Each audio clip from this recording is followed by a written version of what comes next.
Salut les gars, j'espère que vous allez tous bien et que vous avez savouré l'arbitrage catastrophique, ignoble en fait.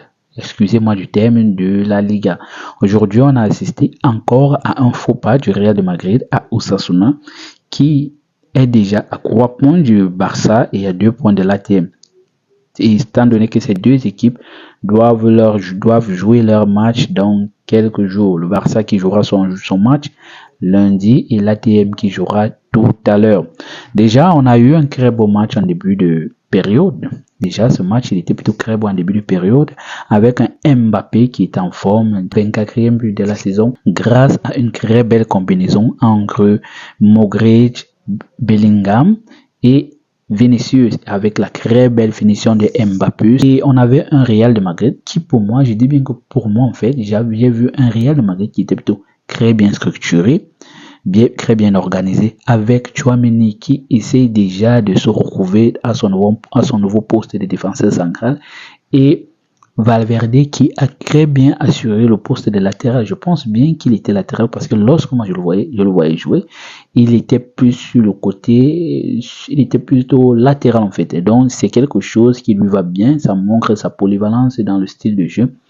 Mais malheureusement, après pratiquement 40 minutes de jeu, on a vu un Real de Madrid qui s'est vu refuser pratiquement 3 pénaux, qui pour moi en fait, c'est pas parce que je suis un supporter du Barça, mais ce sont des pénaltys qui auraient dû être acceptés au Real de Madrid, qui auraient dû être accordés au Real de Madrid. Mais comme d'habitude, lorsqu'on a des beaux matchs, lorsqu'on a des équipes qui proposent le bon football, il y a toujours l'arbitrage qui vient tout merder en fait, qui vient tout gâter. Et là, j'ai l'impression que dans cette Liga, depuis pratiquement 2 à 3 ans, cette Liga, elle n'est faite que pour les petites équipes en fait. Ce n'est pas pour dire que les petites équipes doivent être marginalisées ou dominées ou martyrisées par les grandes équipes, mais j'ai l'impression que depuis pratiquement 3 saisons, les petites équipes ont une liberté totale à jouer de l'anti-jeu en fait, à commettre des fautes et ne pas être suspendu, à commettre des dégâts et ne pas être suspendu. Et c'est quelque chose qui pour moi j'ai l'impression qu'elle commence déjà à dénaturer le beau football de la Liga. Malheureusement on n'y peut rien, ce sont les arbitres qui décident.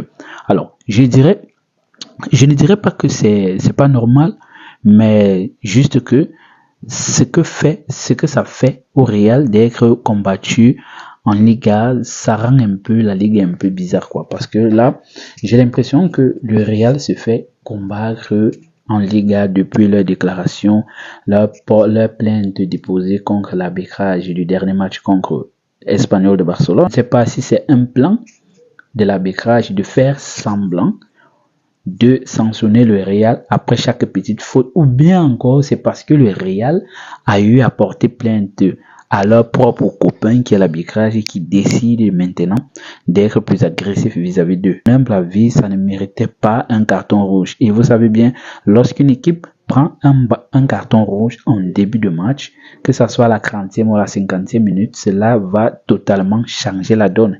L'équipe la moins forte va devenir un peu plus forte parce qu'elle sera en supériorité numérique. Et on a vu un Real de Madrid plutôt en souffrance malgré la présence de Mbappé, de Jude Bellingham ou de Vinicius, de Modric ou de Valverde, voire Tchouaméni et Camavinga, je pense bien.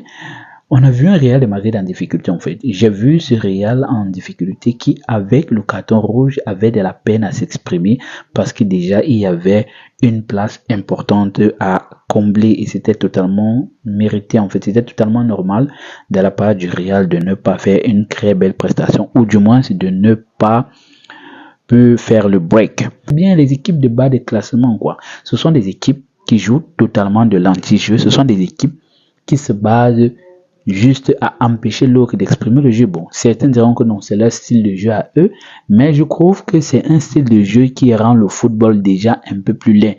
Bon, c'est vrai, chacun son style, mais ça rend déjà vraiment le football laid. Alors, moi j'ai une question à savoir. À qui profite cet arbitrage? Qui est le patron de cet arbitrage? J'ai l'impression, cela est mon point de vue, peut-être je peux me comprendre, dites-moi dans les commentaires en fait. Qui est le patron de cet arbitrage? Parce que de mon point de vue, c'est l'Atlético qui est vraiment le patron de cet arbitrage. L'Atlético, c'est l'équipe qui, avec son jeu calamiteux, son jeu de bus, que l'Atlético de Madrid, c'est l'équipe qui bénéficie de l'arbitrage calamiteuse, un arbitrage ou une arbitrage qui bénéficie de l'arbitrage merdique du championnat. En cas de victoire du Barça et de l'Atlético, on verra l'Atlético prendre la première place. Alors, cela est mon point de vue. On a tendance à trop se focaliser sur le Barça et on néglige un peu l'Atlético de Madrid, mais j'ai l'impression que le commanditaire de cet arbitrage, c'est l'Atlético, parce qu'ils passent en sous-marin. Ils ont la capacité de broyer les équipes qui font l'anti-jeu normalement, alors que le Real ou le Barça, ils ont cette difficulté-là.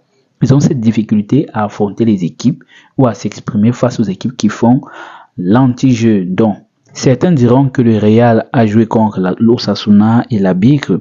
La réalité est que l'arbitrage est trop permissif avec les équipes qui font pas mal de fautes.